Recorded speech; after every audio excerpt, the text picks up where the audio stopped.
জামাত দেশপ্রেমিক কিনা এটা তো এদেশের জনগণ জানে।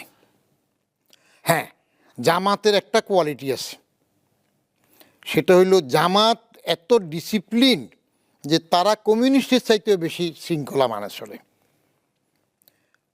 এক, আমি বাইতুল মুকাররমে বহু আগে জামাতের এক সমাবেশে আমার জানাশোনা একজনকে পাইলাম, ও রোকন ফোকন না ওদের কি আছে না সেখানে, ওরে দেখলাম বাইতুল মুকাররমে পূর্ব পাশে লাঠি হাতে গেটে দাঁড়ানো।